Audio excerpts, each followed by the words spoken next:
Hello everyone, good morning. Lecture 11 जिसके अंदर हम देख रहे हैं जेनेटिक डिसऑर्डर्स। इसके पहले हम देख चुके थे पेडिग्री एनालिसिस और डिफरेंट टाइप ऑफ इनहेरिटेंस। तो जेनेटिक डिसऑर्डर मतलब जो जीन के अंदर अफेक्ट होने की वजह से जो डिसीज प्रोड्यूस होंगे उनको कहा जाएगा जेनेटिक डिसऑर्डर्स। तो देखिए, हम पहले इसका चार्ट देखेंगे, मतलब जिससे हमको एक ब्रीफ आइडिया आएगी। उसके बाद हम देखने जा रहे हैं आगे का पार्ट।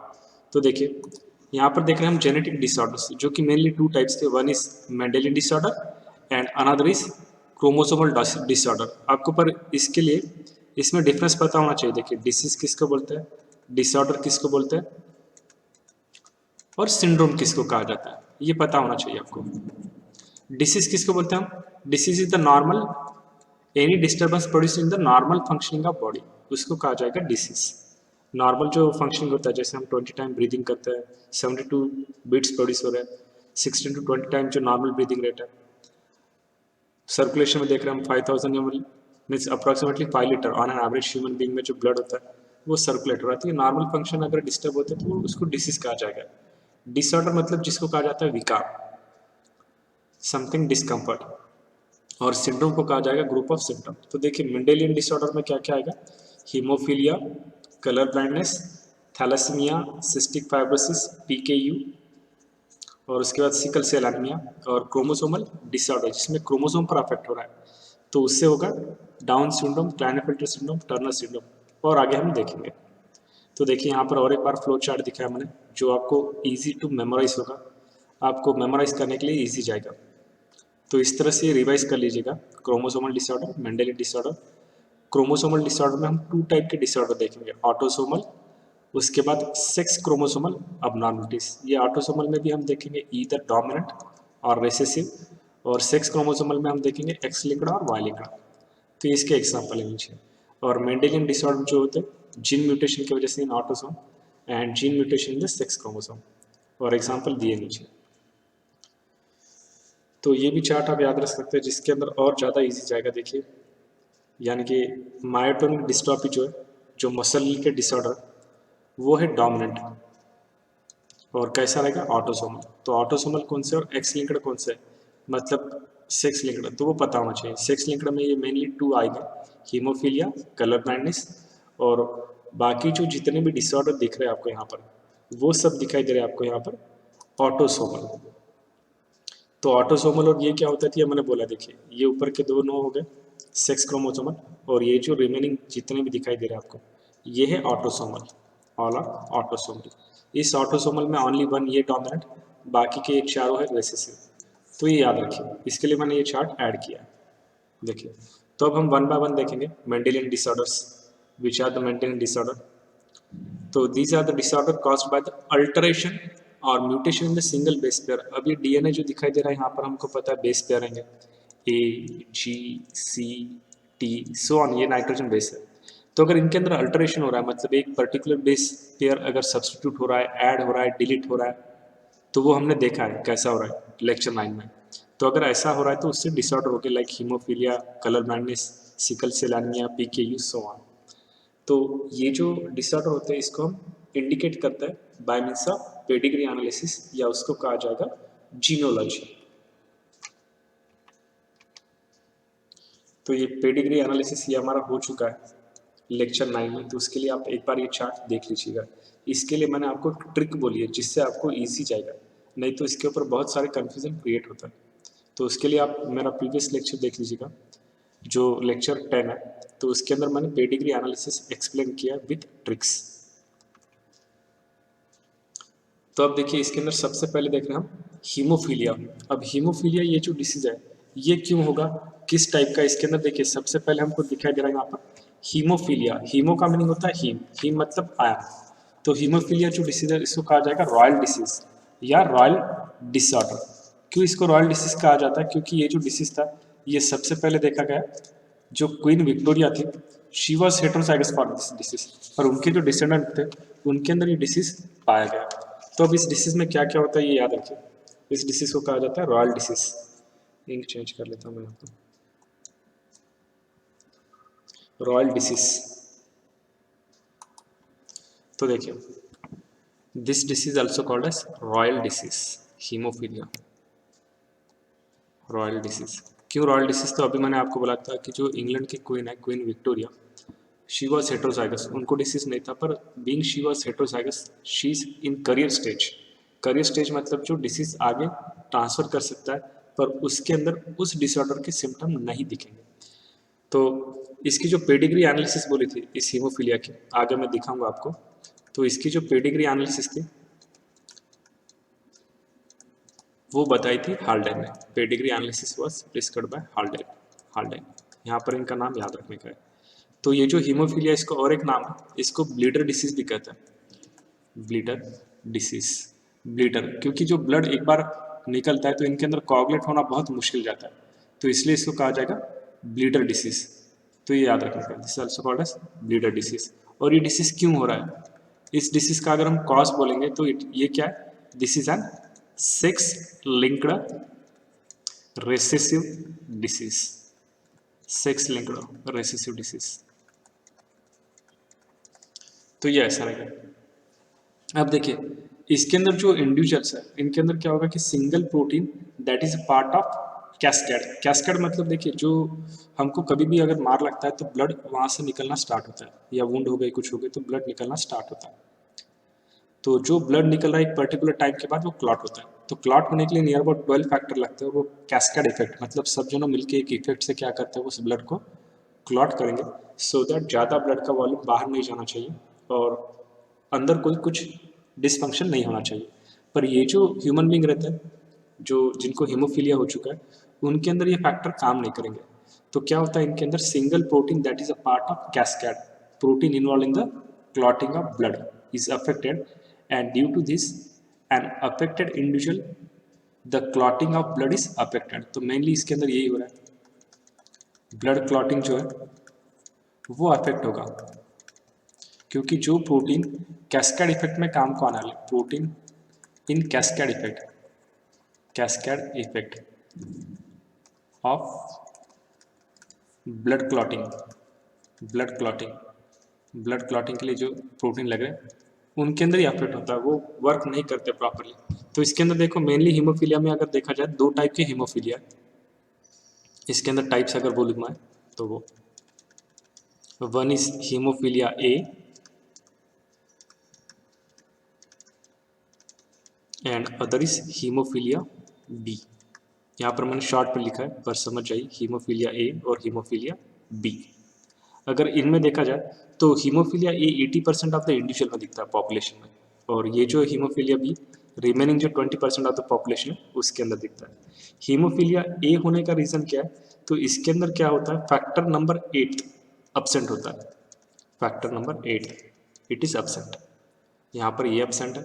और इधर अगर देखा जाए तो इसके अंदर फैक्टर नंबर 9 एब्सेंट रहेगा, 9।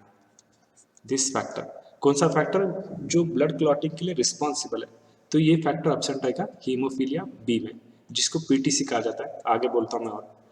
तो देखिए ये जो हीमोफीलिया बी है इसको क्रिसमस डिसीज भी कहा जाता है, क्रिसमस डिसीज, क्योंकि ये डिस्कवर हुआ था इन द क्रिश्चियन फैमिली, तो इसको लिए इसको क्रिसमस डिसीज भी कहा जाता है। और क्या है इसके अंदर, ये याद रखिए,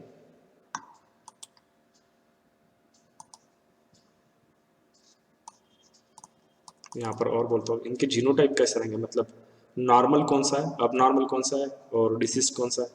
अब नॉर्मल मतलब भी डिसीज, एक रही करियर कंडीशन। तो देखिए यहाँ पर क्या बोलना है मुझे,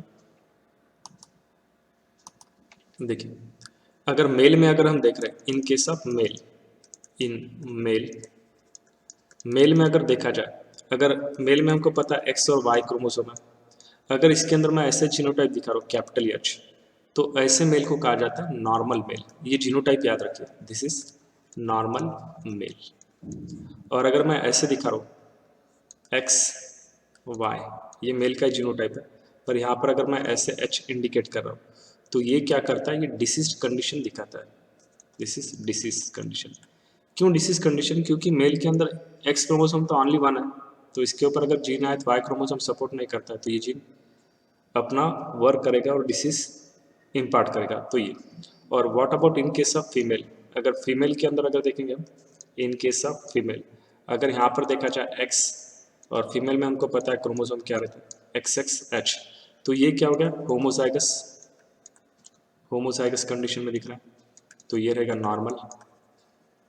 फीमेल को ये डिसीज कब होगा, जब दोनों जो क्रोमोसोम है उसके ऊपर जो जीन है वो अफेक्ट होगा, तभी इनको ये डिसीज हो सकता है, अदरवाइज नहीं। अगर सपोज सेकंड कंडीशन में ऐसा दिखा रहा हो एक्स एंड एक्स, और यहाँ पर पहले दिखा है कैपिटल एच, बाद में दिखा हमने small H, this is also x chromosome, तो ये कंडीशन क्या इंडिकेट कर रही है, this is heterozygous female, heterozygous female. तो ये भी फीमेल रहेगी नॉर्मल, कोई डिसीज नहीं होगा। डिसीज सिर्फ कब और कब होता है, ऐसी कंडीशन में, दिस इज अफेक्टेड फीमेल या डिसीज्ड फीमेल बोलेंगे, डिसीज्ड फीमेल। तो देखिए ये ऐसा कंडीशन रह सकता है। यहाँ पर और आगे दिखाऊंगा, देखिए haemophilia, royal disease, sex linked, protein in the blood clotting is affected, simple cut भी अगर हुआ तो नॉन स्टॉप ब्लीडिंग होता है, and control by pair of allele capital H and small H. तो ये अभी मैंने बोला आपको, ये क्या रहेगा, normal female, heterozygous female, haemophilic female, normal male and haemophilic male. ये देखिए यहाँ पर दिख रहा है ये वुंड्स, ये जो ब्लड निकला वो क्लॉट होता है नहीं जल्दी। और यहाँ पर मैंने बोला आपको हीमोफीलिया ए मोस्ट कॉमन होगा 80% ऑफ द पीपल्स। अभी जो मैंने डेटा बोला है तो यहाँ पर ये याद रखिए, develop due to the absence of clotting factor 8। 8 नंबर का जो फैक्टर उसको कहा जाता है AHG, means anti haemophilic globulin protein. Anti means opposite haemophilic, तो अगर यही एब्सेंट रहा तो ये डिसीज होगा। हीमोफीलिया भी मैंने बोला 20% पीपल में नहीं रहेगा, यानी कि होगा उनको चांसेस है। तो due to the absence of blood clotting factor, factor 9, जिसको कहा जाएगा PTC, means plasma thrombo, thrombo means clot, plastin means pigment को फैक्टर। हीमोफीलिया बी को क्रिसमस डिसीज बोला जाता है, तो क्यों, तो मैंने बोला था आपको, occur in India 1 per 10,000. This means that there are more than 1 lakh cases. So out of this approximately 15,000 जो रह गए 50,000 वो रह सकते हैं सीवियर हीमोफिलिक टाइप, तो मैंने बोला आपको। और एक टाइप होता है जिसको कहा जाएगा हीमोफीलिया सी, पर ये बहुत रेयर है, ज़्यादा लोगों को नहीं होता। और ये क्यों होगा, it will happen due to the absence of blood clotting factor number 11, जिसको कहा जाएगा PTA, means plasma thromboplastin antecedent. तो ये याद रखना। So both haemophilia either A और B, this haemophilia is autosomal recessive and affect both the sexes equally. यह इसका पेडिग्री चार्ट, इसका जो पेडिग्री चार्ट था वो किसने बोला, तो मैंने आपको अभी साइंटिस्ट का नाम बोला है, हाल्डेन। तो याद रखें, this is very rare because it happen only when the mother is at least carrier होनी चाहिए। करियर मतलब क्या होता है, जिसके अंदर जीन तो है पर इफेक्ट नहीं दिखा गया। ये तीनों कंडीशन मैंने आपको बोला है, नॉर्मल, करियर और अफेक्टेड या डिसीज। नॉर्मल मतलब जिसमें जीनोटाइप है ही नहीं, हार्मफुल। करियर में क्या जीनोटाइप है पर एक्सप्रेशन नहीं हो रहा है, और ऐसा फीमेल में होता है। और डिसीज मतलब क्या, जीनोटाइप है और इफेक्ट दिखा रहा है, that is disease. This is queen Victoria was a career of hemophilia, so her family show many hemophilic descendant। यहाँ पर ये पूरा पेडिग्री एनालिसिस दिखाया तो समझ में आ जाएगा। उसके बाद नंबर 2 है कलर ब्लाइंडनेस। अब देखिए कलर ब्लाइंडनेस, कलर ब्लाइंडनेस में देखेंगे तो हम क्या होता है, इसके अंदर जो इंडिविजुअल है उसको कलर दिखना, यानी कि कलर में डिस्टिंग्विश करना, ये बहुत मुश्किल जाता है, क्योंकि डिफरेंट जो कलर होते हैं, मेनली रेड और जो ग्रीन कलर है, उसी के अंदर प्रॉब्लम आना स्टार्ट हो जाता है। Mainly red and green colour, red and green, इसको बहुत परेशानी होती है। देखिए ट्रैफिक में अगर ग्रीन सिग्नल लगा है तो भी भागता है, और रेड सिग्नल लगा आगे जा सकता है, क्योंकि उनको रेड और ग्रीन दोनों कलर नहीं दिखते। दोनों कलर इस इंडिविजुअल को एज अ ग्रे कलर दिखता है। होता क्यों है, क्योंकि जीन्स के ऊपर अफेक्ट हो रहा है, इसके वजह से फॉल्टी जीन एक्सप्रेशन होगा, म्यूटेशन हो रहा है इसलिए। तो मोस्ट कॉमन इसके अंदर रेड और ग्रीन रहता है। और ये जो हम सेक्स लिंक्ड डिसऑर्डर देख रहे हैं, सबसे ज़्यादा सेक्स लिंक्ड डिसीज में होने वाला डिसऑर्डर जो है वो यही है, कलर ब्लाइंडनेस। तो क्यों हो रहा है, sex linked means X linked recessive due to the defect in either red or green colour, green cone of eye cells, cone और रॉड सेल हमको पता है, result in the failure of discriminate, failure to discriminate between red and green colour. ये दोनों colour नहीं दिखते, दोनों colour उसको कैसे दिखेंगे, एज अ ग्रे कलर। तो ये याद रखना। इसका एग्जाम्पल देखिए, ये भी है आपको, मार्क जुकर पर पता होगा, फाउंडर ऑफ फेसबुक। तो फेसबुक की अगर आपने वॉल देखी तो वो हमेशा ब्लू कलर की रहती है, क्योंकि उनको दूसरे कलर प्रॉपरली नहीं दिखता है, ब्लू कलर उनको अच्छे से दिखता है, इसलिए ऐसा। तो it is due to the mutation in some gene X chromosome. तो 8% मेल में होगा और फीमेल में होने के चांसेस ओनली 0.4% है। और यहाँ पर देखिए आपको अगर ये डायग्राम दिखती होगी, एक मिनट मैं दिखाता हूँ। तो ये जो दिखता होगा देखिए आपको यहाँ पर, जहाँ पर मैं येलो कलर से राउंड कर रहा हूँ, इसके अंदर एक नंबर दिखाई दे रहा है देखिए। तो अगर आपको ये नंबर 74 दिखाई दे रहा है मतलब विजन इज ओके। अगर नहीं दिखाई दे रहा मतलब देखिए ये कलर ग्रीन कलर नहीं दिखाई दे रहा, तो उसको कहा जाएगा कलर ब्लाइंडनेस। तो ये जो टेस्ट होती है इसको कहा जाता है इश्चरिशिया टेस्ट। तो देखिए नॉर्मल कलर विजन ये यहाँ पर दिखा है, ये जो ग्रीन दिख रहा है हमको, येलो एंड रेड। और कलर ब्लाइंड जो है उसको देखो ऐसा दिखाई देगा, क्लियर नहीं दिखाई देगा। तो ये कलर ब्लाइंडनेस में याद रखना है, जो मैंने अभी आपको डेटा बोला क्या क्या है इसके अंदर, तो ये याद रखना है। एक बार फास्ट बोल देता हूँ, जिसके अंदर हमको समझ में आ रहा है कि रेड और ग्रीन कलर के अंदर उसको डिफ्रेंशिएट नहीं करना है। उसके बाद देखा तो मैंने आपको क्या बोला कि ये सबसे most common sex linked disease है। This is most common sex linked disorder. तो ये है, इसको देखो डाल्टनिज्म भी कहा जाता है, डाल्टनिज्म। और डाल्टनिज्म क्यों कहा गया तो आपको इनका नाम पता है, देखिए जॉन डाल्टन, केमिस्ट्री में आता है ना आपको, 1811 में इन्होंने कुछ एटम का स्ट्रक्चर बोला था, तो उनको भी ये डिसीज था, इसलिए इसको कहा जाता है डाल्टनिज्म। और देखिए इसके अंदर टाइप्स भी है, फर्दर टाइप्स। अगर टाइप्स देखा जाए तो जो अगर रेड कलर प्रॉपरली नहीं दिखाई दे रहा है तो इसको कहा जाता है प्रोटानोपिया, प्रोटानोपिया, ये याद रखिए।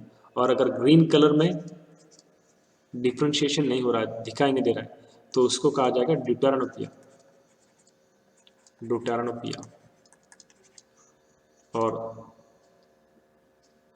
अगर रेड हो गया, ग्रीन हो गया, और अगर ब्लू कलर नहीं दिखाई दे रहा है तो इसको कहा जाएगा प्रोटानोपिया हो गया, ड्यूटानोपिया होगा, उसके बाद रहेगा ट्रिटानोपिया। तो ये भी टाइप्स याद रखना, रेड ग्रीन ब्लू।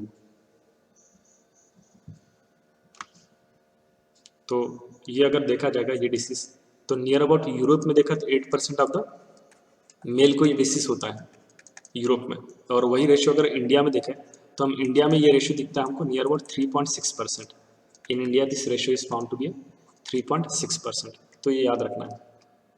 यहाँ पर देखिए आपको मोस्ट कॉमन ये चार्ट पूछे जाता है, मतलब कि अगर करियर वुमन है और नॉर्मल मेल है तो इनका मैरिज होने के बाद जो चाइल्ड आएंगे उनके अंदर प्रोबेबिलिटी क्या है उस पर्टिकुलर डिसऑर्डर की।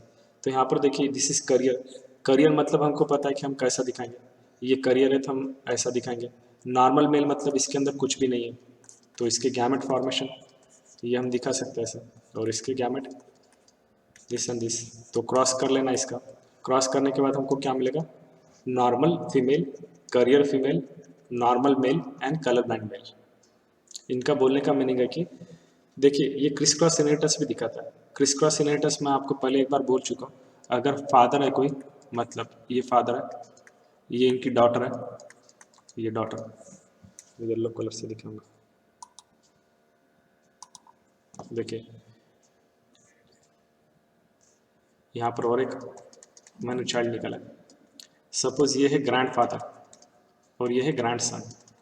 तो मतलब फादर को अगर कुछ अफेक्ट होगा तो वो क्या होगा, डॉटर को जाएगा, पर डॉटर के अंदर करियर स्टेज में रहेंगे, और उनका जो चाइल्ड होगा, इस डॉटर से जो चाइल्ड प्रोड्यूस होगा आफ्टर मैरिज, तो उसके अंदर ये डिसीज आगे जाएगा। तो इसको क्रिस क्रॉस इनहेरिटेंस बोलते हैं। दूसरा क्रॉस दिखा आपको यहाँ पर career woman and colour blind male. तो ये क्रॉस किए तो इजीली समझ में आ जाएगा आपको यहाँ पर क्या हो रहा है। कलर ब्लाइंड वुमन मतलब समझ में आ गया, दोनों जीन है, और कलर ब्लाइंड मेल है तो एक्स और वाई, यहाँ पर सी, तो ये दिखता है हमको। तो इससे क्या होगा, क्रॉस करने के बाद carrier female, colour blind female, normal male और कलर ब्लाइंड मेल, तो ये आएगा। क्रॉस इंपॉर्टेंट है देखिए इनके। उसके बाद है देखिए सिकल सेल एनीमिया। क्या होता है सिकल सेल एनीमिया में, एनीमिया यहाँ पर नाम लिखे वाला है। एनीमिया का मीनिंग क्या होता है, आरबीसी प्रॉपर्ली वर्क नहीं करना। तो ये डिसीज क्या रहेगा, this disease autosomal linked recessive trait.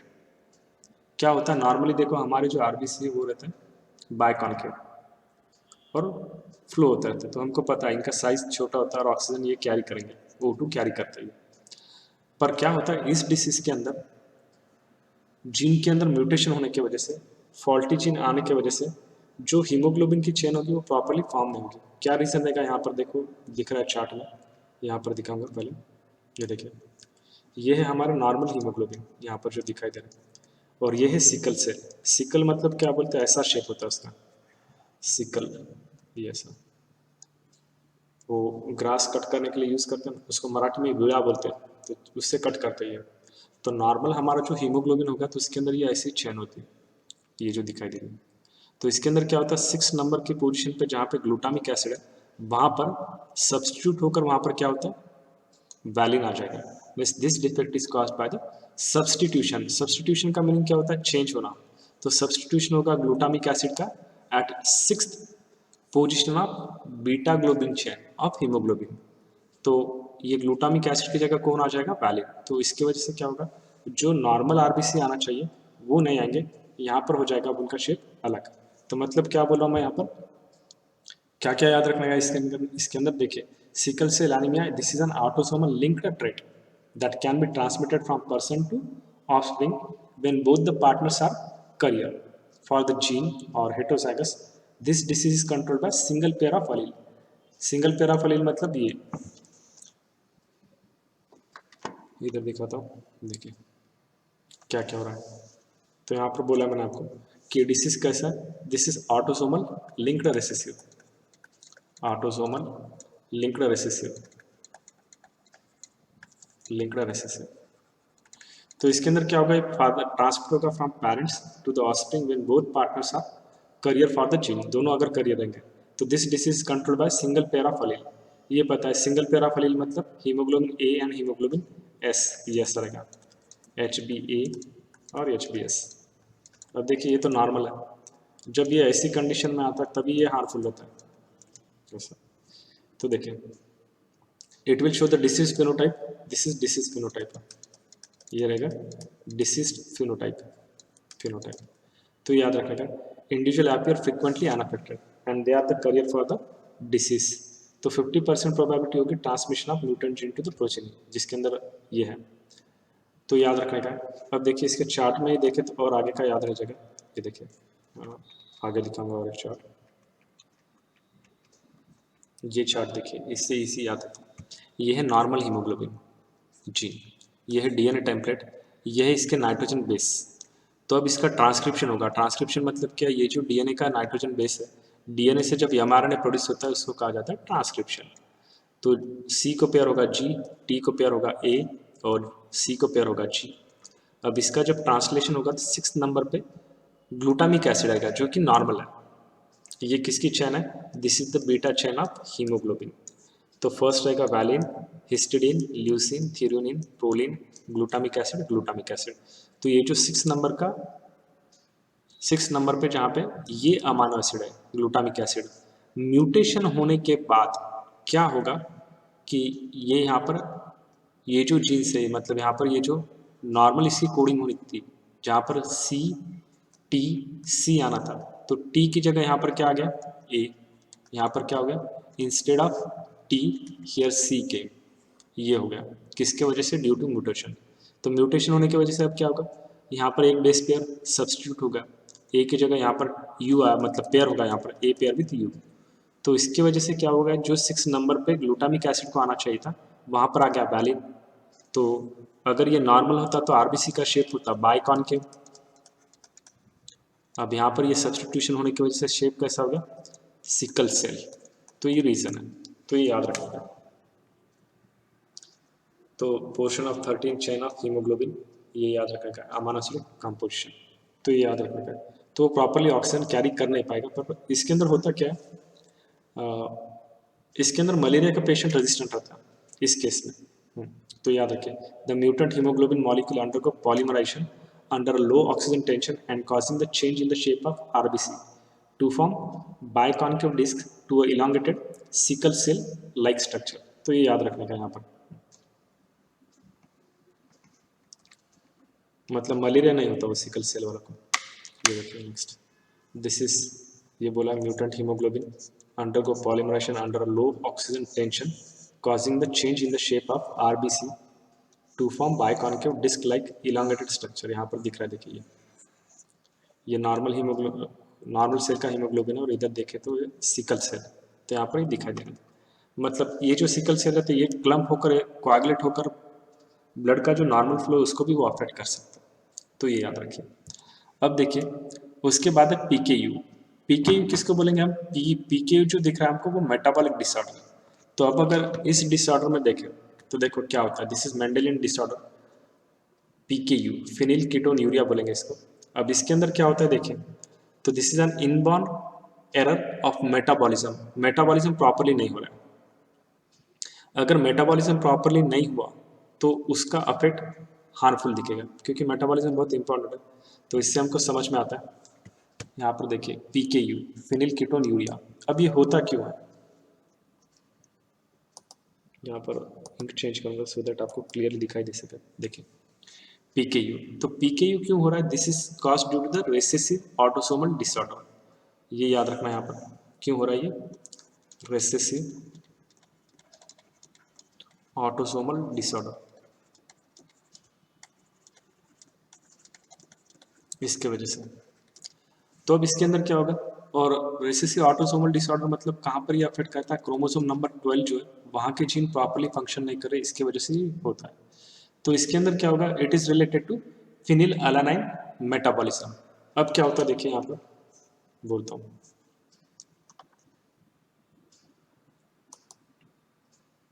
देखिए वन बाय वन बोल दूंगा, मतलब समझ में आ जाएगा। PKU means phenyl ketonuria. अभी बोला मैंने आपको कि this is an autosomal disorder, recessive autosomal disorder, जो क्यों हो रहा है, क्रोमोसोम नंबर 12 जो होता है उसको अफेक्ट होने की वजह से हो रहा है, रेसेसिव ऑटोसोमल डिसऑर्डर। तो ये याद रखिए, related to phenyl alanine metabolism. ये जो है फिनिल अलानाइन, अब नाम से समझ में आ रहा है, देखिए फिनिल अलानाइन क्या रहेगा, फिनिल अलानाइन मेटाबॉलिज्म। इसका मेटाबॉलिज्म प्रॉपर्ली नहीं होता to phenylalanine metabolism to tyrosine. अब क्या होता है देखिए, this disease cause due to the absence of an liver enzyme. जो लीवर एक एंजाइम है जिसको कहा जाएगा फिनिल अलानाइन हाइड्रोक्सिलेज। तो इसके वजह से होता है, क्योंकि ये एंजाइम अगर प्रोड्यूस नहीं हो रहा है, तो अगर ये एंजाइम प्रोड्यूस नहीं होगा तो क्या होगा, देखिए यहाँ पर बोलता हूँ, ये जो एंजाइम है phenyl alanine hydroxylase, hydroxylase this is the enzyme. अगर जब ये एंजाइम एब्सेंट रहता है, ये एंजाइम कौन सा एंजाइम है, this is liver enzyme, liver enzyme phenyl alanine hydroxylase. अगर ये एब्सेंट रहा तो ये क्या करेगा, फिनिल अलानाइन को फॉलो करना पड़ेगा अदर पाथवे। ये जो फिनिल अलानाइन है इसको नॉर्मली ये मेटाबॉलिज्म करता है, पर जब अगर ये नहीं होगा, मतलब ये जो फिनिल अलानाइन है उसको मेटाबॉलाइज करने के लिए, उसको कैटालाइज करने के लिए ये एंजाइम अगर एब्सेंट होगा, तब ये जो फिनिल अलानाइन है ये क्या करता है, अनदर पाथवे फॉलो करता है। It will follow another pathway who this phenylalanine will follow another pathway when phenylalanine hydroxylase enzyme is not working। तो ये अनदर पाथवे फॉलो करेगा।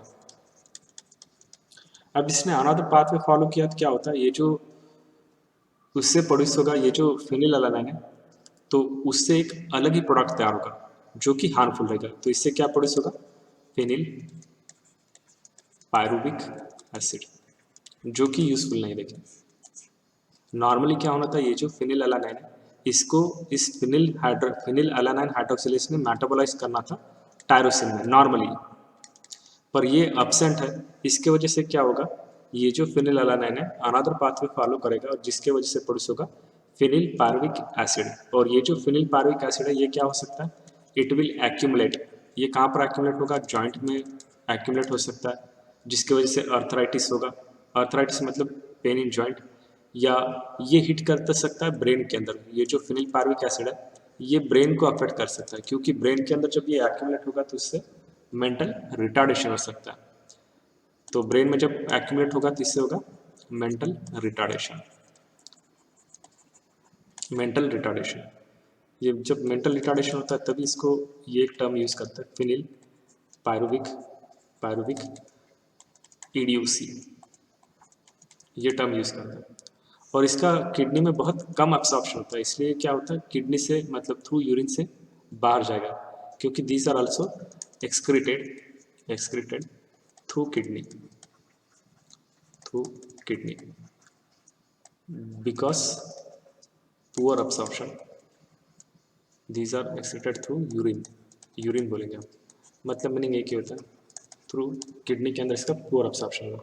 तो यहाँ पर याद रखिए कि पीकेयू में क्या हो रहा है, जो क्रोमोसोम नंबर 12 है वो अफेक्ट होने की वजह से जो फिनिल अलानाइन का मेटाबॉलिज्म होना चाहिए था टायरोसिन में, वो नहीं होगा, क्योंकि जो एंजाइम है फिनिल अलानाइन हाइड्रोक्सिलेज, ये एंजाइम प्रोड्यूस करना था क्रोमोसोम नंबर 12 वाले जीन्स को, तो वो जीन्स ही अफेक्ट हुए, इसलिए ये प्रोड्यूस नहीं होगा। ये प्रोड्यूस नहीं हुआ तो फिनिल अलानाइन दूसरी पाथवे फॉलो करेगा, जिसकी वजह से फिनिल पायरुविक एसिड जो बिना काम का प्रोडक्ट है, हार्मफुल प्रोडक्ट है, वो तैयार होगा। वो अगर होगा तो जॉइंट में एक्यूमुलेट हुआ तो अर्थराइटिस हो सकता है, ब्रेन में एक्यूमुलेट हुआ तो मेंटल रिटार्डेशन होगा। इसका किडनी में बहुत कम अब्सॉर्प्शन होता है, इसलिए यूरिन के थ्रू एक्सक्रीट होगा। तो यहाँ पर ये याद रखने का पीकेयू में। और देखिए उसके बाद और कौन सा डिसऑर्डर है कि जो ऐसे अफेक्ट कर सकते हैं, तो ये एक था पीकेयू। उसके बाद देखो नंबर 2 अगर देखेंगे हम यहाँ पर, तो और एक है जिसको कहा जाता है सिस्टिक फाइब्रोसिस। ये मोस्टली क्या होता है, जो कॉकेशियन नॉर्थन यूरोपियन जो लोग होते हैं उनके अंदर ये मोस्टली दिखता है। तो देखिए सिस्टिक फाइब्रोसिस, ये भी याद रखिए, आगे मैं स्लाइड में सब कुछ दिखाऊंगा सिस्टिक फाइब्रोसिस। तो सिस्टिक फाइब्रोसिस कहाँ पर होता है, कॉकेशियन नॉर्थन यूरोपियंस इसमें देखा देता है। इनमें क्या होता है, बहुत एक्सट्रीमली साल्टी स्वेट प्रोड्यूस होता है, क्योंकि सोडियम क्लोराइड जो होता है वो इसके अंदर अब्सॉर्ब ही नहीं होता है, एक्सट्रीमली सॉल्टी स्वेट ये प्रोड्यूस होगा। क्यों? क्योंकि पुअर अब्सॉर्प्शन होगा सोडियम और क्लोरीन का इन द बॉडी, तो इसके वजह से।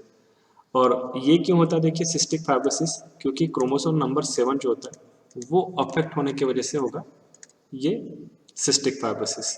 उनके अंदर बहुत ज़्यादा और हाई अमाउंट का थिक म्यूकस उनके अंदर डेवलप होता है, जो कि देखो नॉर्मली म्यूकस जो है वो 6% होना चाहिए, पर इनके अंदर ज़्यादा थिक म्यूकस प्रोड्यूस होता है, जो कि लंग्स के अंदर कोआगुलेट होगा।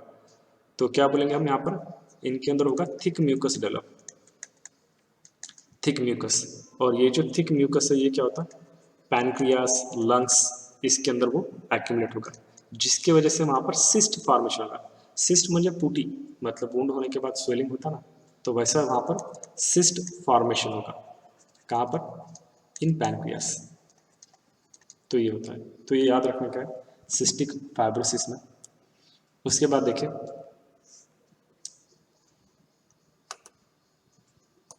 उसके बाद थैलेसीमिया, मैं अभी जो बोलूँगा वही आगे थोड़ा रिवाइज कर लेने वाले हैं।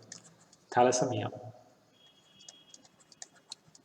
अब ये जो थैलेसीमिया ये भी क्या है, this is recessive autosomal disease. इसमें क्या होता है, यहाँ पर सिंथेसिस कम होगा।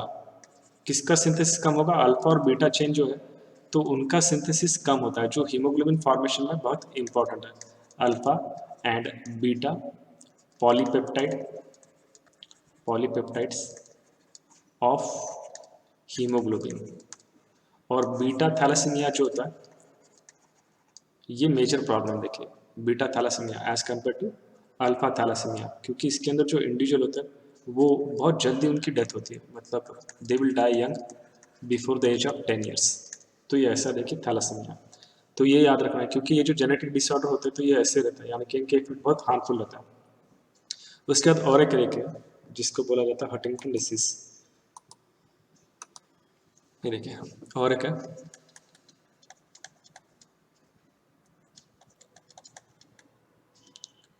टन डिसीज, खोरिया, या इसको हंटिंगटन खोरिया बोलते हैं। ये भी डिसीज जो है वो है autosomal dominant disorder.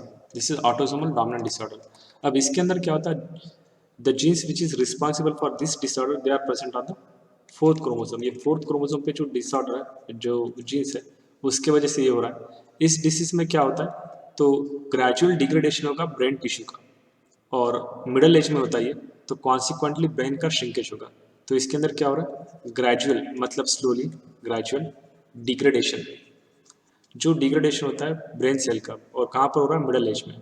Gradual degradation of brain cells in middle age. Middle age मतलब समझ में आता है, एक मतलब एडल्टहुड। तो इसकी वजह से क्या होगा, ब्रेन का श्रिंकेज हो सकता है, तो ये याद रखिए। उसके बाद देखिए और एक डिसीज है ये ब्रेन से रिलेटेड, जिसको बोलते हैं हम Alzheimer disease, L said Alzheimer's disease. ये हम बहुत सारे मूवी में भी देखते थे अल्जाइमर डिसीज। तो ये क्या होता है, ये डिसीज होगा ऑटोसोमल रेसेसिव डिसीज की वजह से।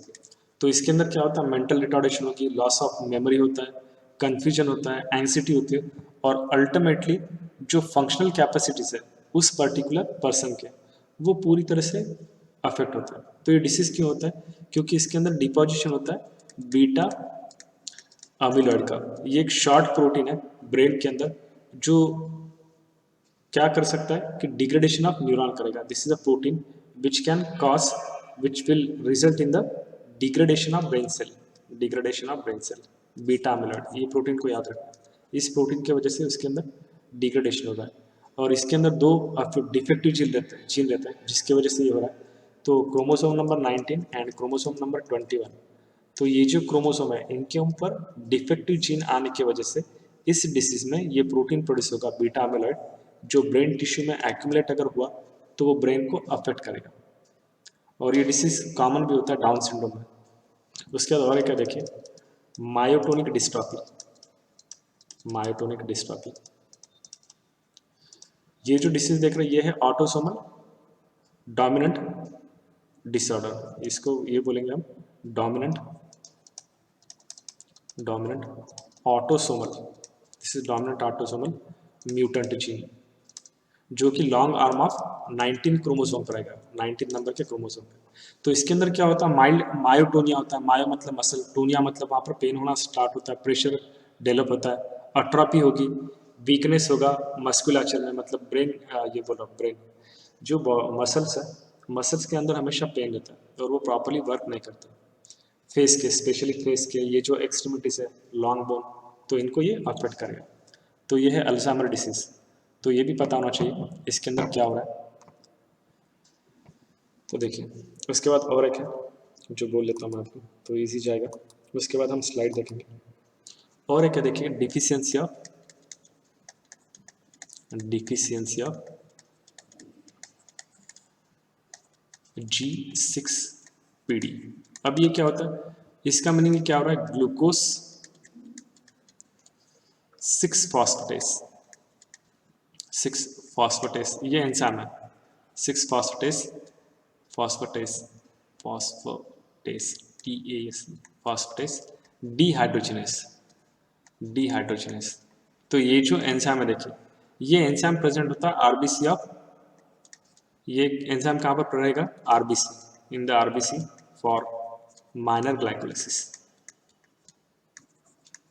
तो अब देखिए ये जो एंजाइम दिख रहा है हमको ग्लूकोज 6 फॉस्फेटेस डिहाइड्रोजिनेस, ये क्या रहता है, आरबीसी ऑफ माइनर ग्लाइकोलाइसिस।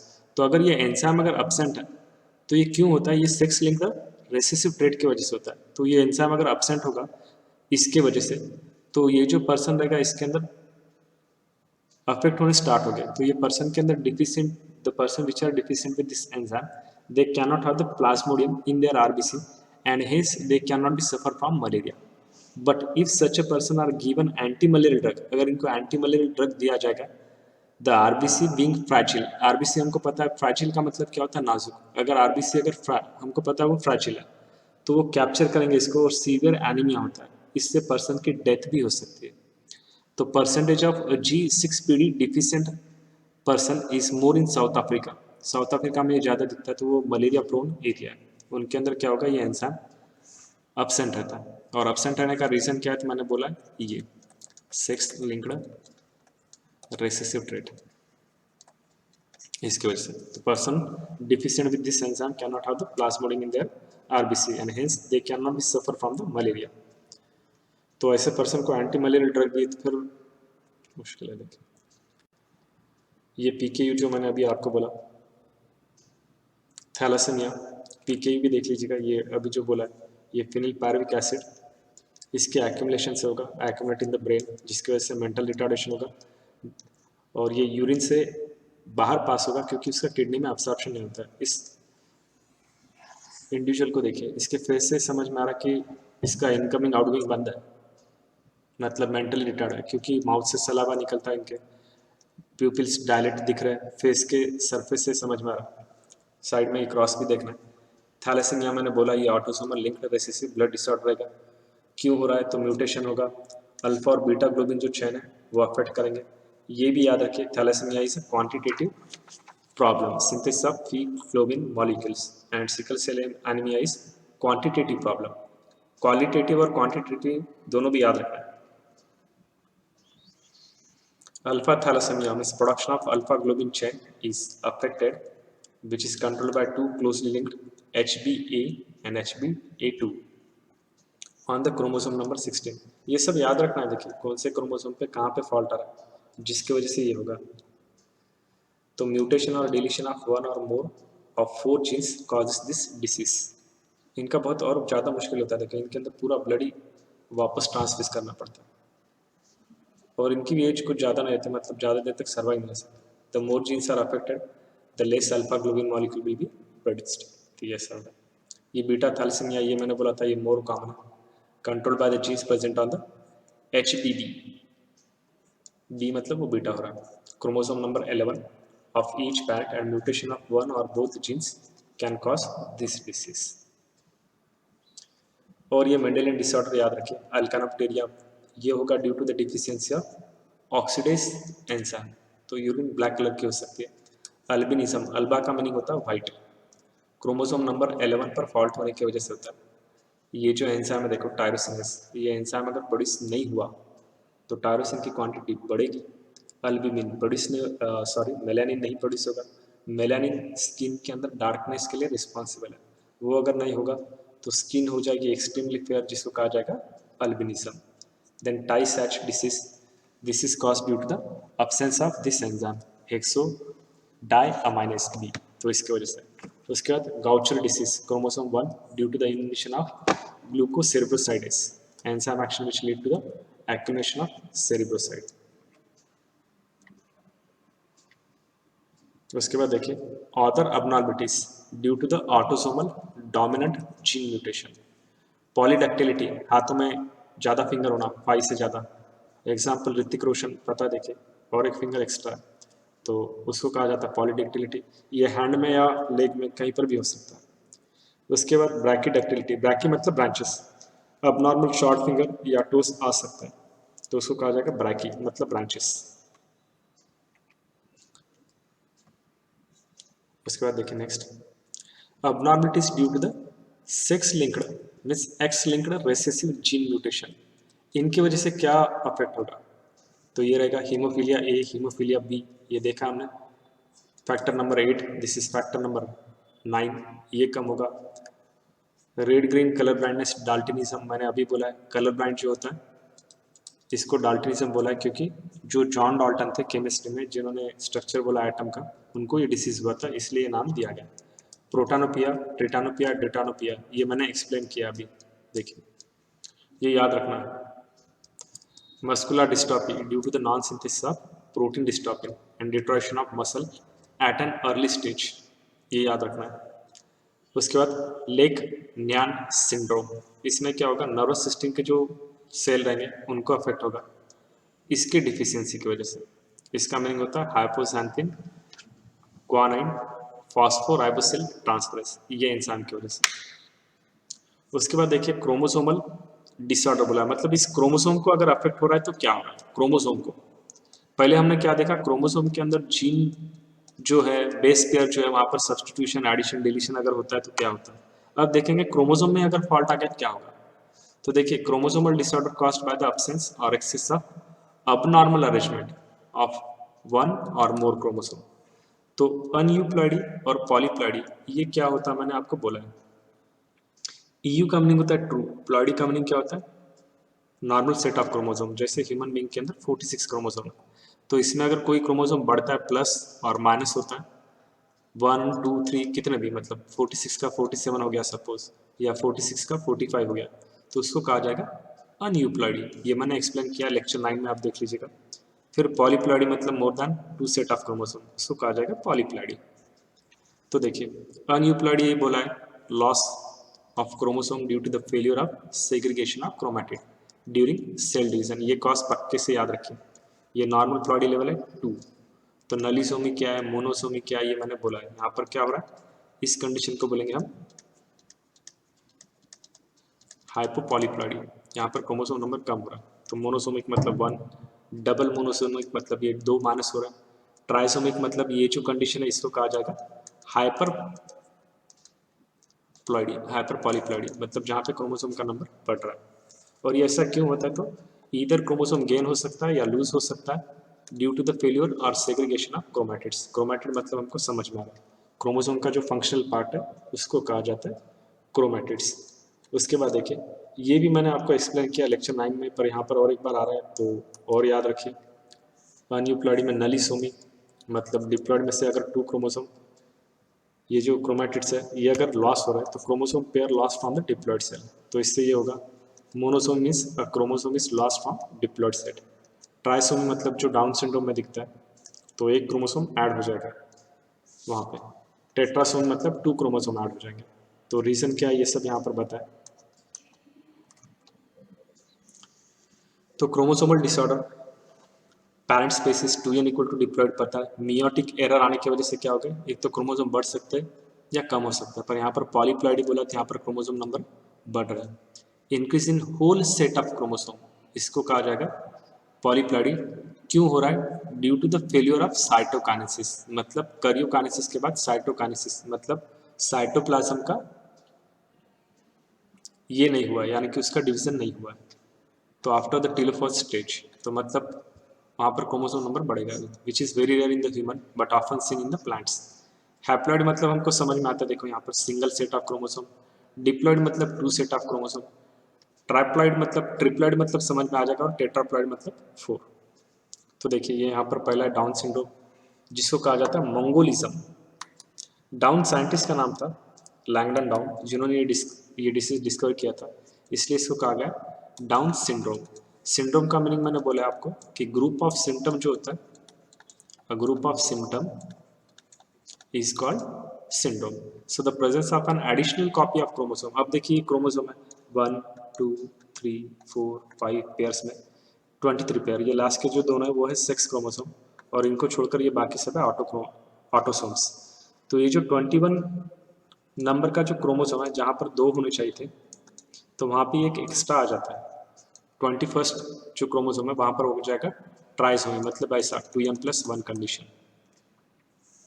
तो यहाँ पर क्या होगा देखिए 45A + XX + 45A + XY, तो टोटल क्रोमोसोम हो जाएगा 47। तो देखिए डाउन सिंड्रोम के फीचर क्या दिख रहे हैं, बेबी दिखने को क्यूट दिख रहा है, पर इसको ये डिसऑर्डर है। तो short statured with a small rounded head, broad flat space दिखेगा। शॉर्ट स्टेचर मतलब हाइट ज़्यादा नहीं बढ़ेगी, small rounded head, broad flat face चपटा, furrow furrowed big tongue. Furrowed मतलब ये देखिए ये फरो दिख रहा है आपको, ये जो ना फरो, यहाँ पर देखो क्लियर दिख रहा है, ये यहाँ पर जहाँ पर मैं कर्सर घुमा रहा हूँ, पर कलर येलो करूँगा तो आपको विजिबिलिटी अच्छी दिखेगी।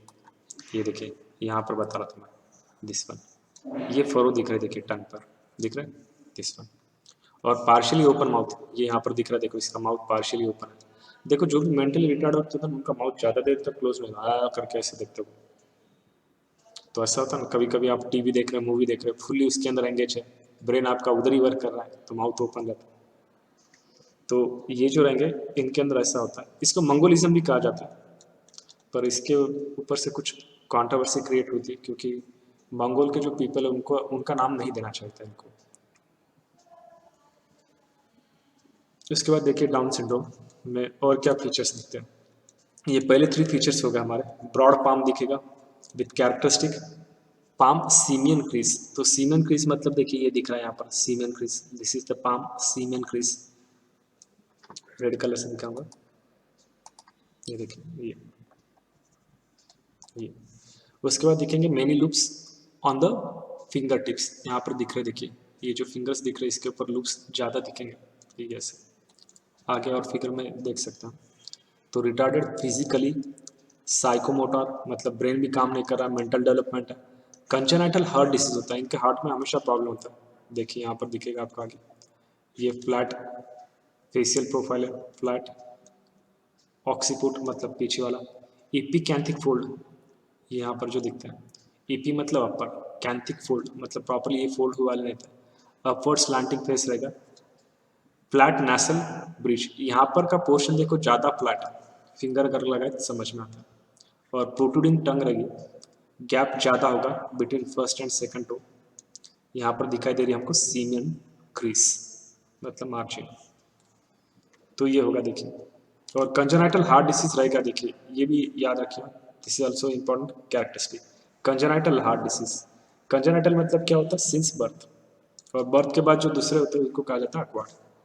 नेक्स्ट है क्लाइनेफिल्टर सिंड्रोम, तो Klinefelter syndrome is cause due to the additional copy of X chromosome in male, तो जेनेटिक कंस्टिट्यूशन क्या होगा इसके अंदर 44A प्लस XXY मतलब एक क्रोमोसोम बढ़ गया, देखिए ऑटोसोम है, मेल के अंदर एक एक्स क्रोमोसोम बढ़ गया, तो अब क्या होगा यहाँ पर, अबनॉर्मल क्लाइनेफिल्टर सिंड्रोम स्टराइल, ये नॉर्मल है और ये है स्टराइल मतलब जिसके अंदर रिप्रोडक्शन नहीं होगा, तो यहाँ पर दिख रहा है देखिए एक एक्स क्रोमोसोम की कॉपी यहाँ पर बढ़ चुकी है, इसलिए यहाँ पर ऐसे दिखाई दिस वन।